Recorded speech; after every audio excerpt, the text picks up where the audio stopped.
वर्षों से मिली असफलताओं के कारण मेरा जीवन दिशाहीन सा हो गया है। जो भी लेता हूँ गलत ही हो जाता है। इससे आत्मविश्वास डगमगा सा गया, भय, दुख, अनिद्रा बढ़ गई है। देखो, जब तक हमारे पूर्व पाप नष्ट नहीं होंगे तो हम कोई भी सफलता का कार्य करेंगे तो हमें असफलता में गिरा देंगे। हम बहुत सकारात्मक सोच रखना चाहेंगे, हमें नेगेटिव सोच में पहुंचा देंगे। यह है पाप का परिणाम। और पाप को नष्ट किए बिना हम सुखी नहीं हो सकते। इसलिए पाप नष्ट करने के लिए और भी उपाय हैं, जैसे तीर्थ याटन है, गंगा स्नान है, और भी है। लेकिन सही सटीक पाप की जड़ का नाश कर दे नाम है। नाम संकीर्तनम यस्य सर्व पाप प्रणाशनम। आधा घंटा नाम कीर्तन करो जोर जोर से, और चलते फिरते नाम जप करो, देखो सब पॉजिटिव हो जाएगा। आधा घंटा कोई नाम कीर्तन करो, जो नाम प्रिय हो आपको, हरे कृष्ण श्री राम जय जय, जो भी राधा राधा राधा, खूब जोर जोर से भगवान नाम कीर्तन करो और चलते फिरते नाम जप करो। फिर देख लो आप उसका परिणाम, फिर आप खुद अनुभव करें। लेकिन लंबे समय तक 2-4 दिन किया और फिर पाप कर लिया, फिर 2-4 दिन किया पाप किया, वो बात नहीं है। पाप आचरण रोक करके लंबे समय तक करो तो तुम्हारे पाप नष्ट हो जाएंगे, सफलता हाथ लग जाएगी। सबको सफलता क्यों नहीं प्राप्त होती, सबको सुख प्राप्त क्यों नहीं होता, लेकिन सब लोग सुख के लिए ही कार्य करते और दुख क्यों प्राप्त होता है? उसका कारण पाप है। हम पाप कर्म वर्तमान में भी करते हैं और जो भूत में पाप कर्म किए हैं वो परिणाम में आ रहे हैं। इसलिए हम असफल हो रहे हैं, दुखी हो रहे हैं, चिंतित हो रहे हैं। नाम जप करो, बहुत आनंद प्राप्त होगा, बहुत आनंद। हम कह रहे हैं लोक परलोक के सब सुख आपको प्राप्त हो जाएंगे। आप डट के नाम जप तो करो। जैसे लोग कहते हैं कि नाम जप करने से क्या खाना मिल जाएगा, तुम खाना की बात क्या करते हो? अगर भगवान का नाम जप करो तो लोक परलोक सब जगह सुख प्राप्त होता है। जहां पाप नष्ट हुए तो सुख ही सुख घेर लेता है। और अगर भाई पाप कर्म करोगे तो पुण्य के प्रताप से ये मिल जरूर सकता है, लेकिन तुम्हारा नाश हो जाएगा। अंत में तुम्हारा नाश हो जाएगा। अंत में तुम जीरो पे होगे, कुछ तुम्हारे पास नहीं होगा। अगर नाम जप कर रहे हो, आज दुखी हो, चिंता मत करो, कल सुखी हो जाओ। हमको भोजन तक नहीं मिले 8-8 दिन, जो आज हम आपको प्रमाण दे रहे हैं कि हम गाड़ी पे चल रहे हैं, तो कल हमको भोजन नहीं मिला। सर्दी में ओढ़ने के लिए कंबल नहीं था, बोरा ओढ़ते थे, टाट समझते हो ना, जिसमें गेहूं का आटा भरा जाता है, वो बोरा ओढ़कर सर्दी पार करते थे। और आज हम तो आपको क्या बताएं, जब आप समझ लो यही है तो क्या व्यवस्था नहीं होगी?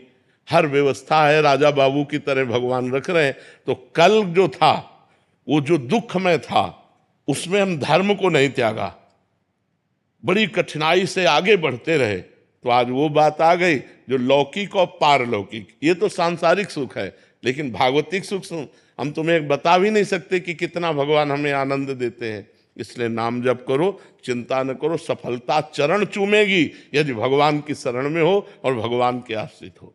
महाराज जी, निरंतर प्रयासों के बाद भी जब असफलता मिलती रहे तो स्वयं को भाई मोटिवेट क्या और प्रयास सकारात्मक। करते हो? लौकिक ही प्रयास तो करते हो ना, अपने पूर्व पाप के नष्ट करने का प्रयास तो नहीं करते।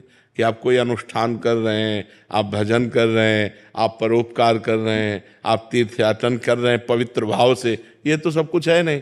तो पूर्व में जो पाप कर्म किया है, अब जो आप सफलता के लिए प्रयास करते हैं वो आपको असफल कर देता है, गिरा देता है।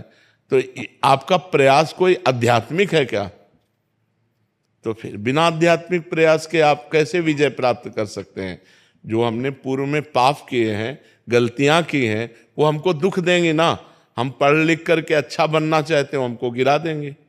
हमारे पास सर्टिफिकेट लेकिन नौकरी नहीं मिलेगी, व्यापार में पैसा लगाते हैं लेकिन सफलता नहीं मिलती है, तो वो हमको दुख देगा ना पाप कर्म। तो उस पाप कर्म को नष्ट करने के लिए हम क्या प्रयास करते हैं, विचार कीजिए।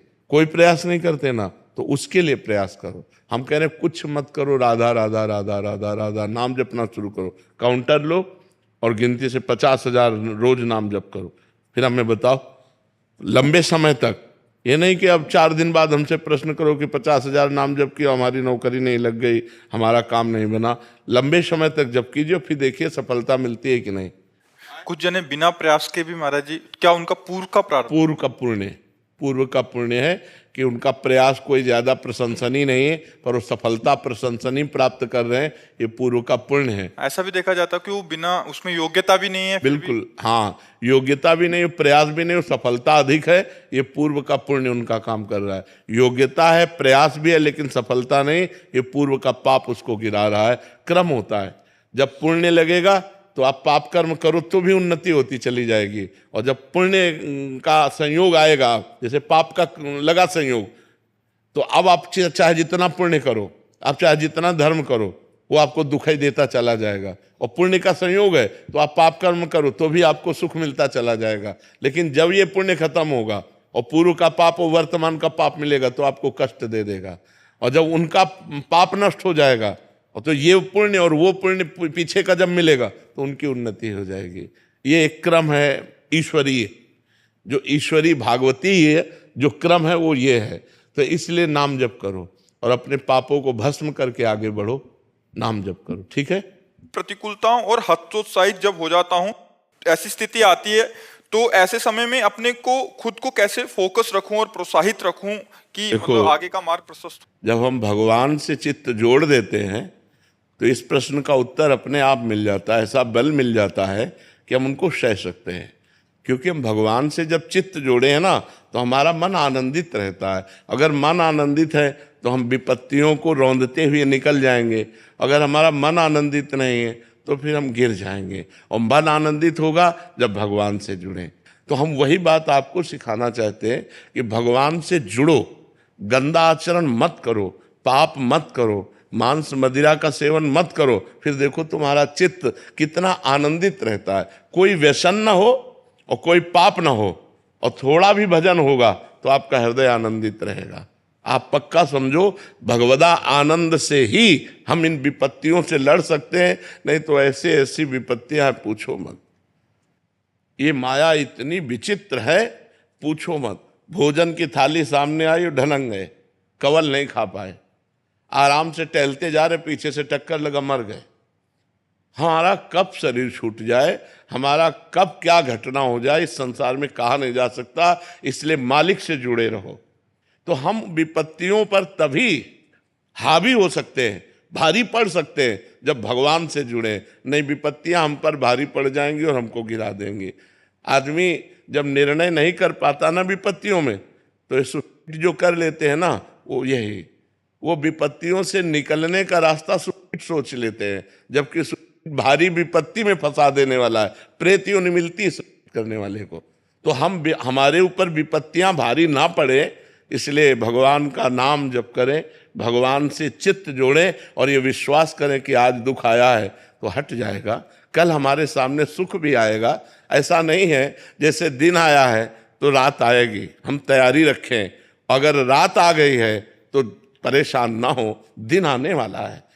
दुख आया है तो सुख आएगा, सुख आया है तो दुख आएगा। ये क्रम चल रहा है, मनुष्य जीवन का क्रम है। हमको तैयार रहना चाहिए। जैसे हम रात्रि के लिए बिजली गई तो हम इन्वेटर की व्यवस्था करते हैं, जनरेटर की व्यवस्था करते हैं कि हम अंधेरे से व्याकुल ना हो। ऐसे ही दुख आने वाला है, हम नाम जप करें, दान पुण्य करें, तीर्थ स्नान करें, तीर्थ याटन करें, जिससे हमारे पास पुण्य हो और मैं उस पुण्य बल से विपत्ति को पार कर जाऊं।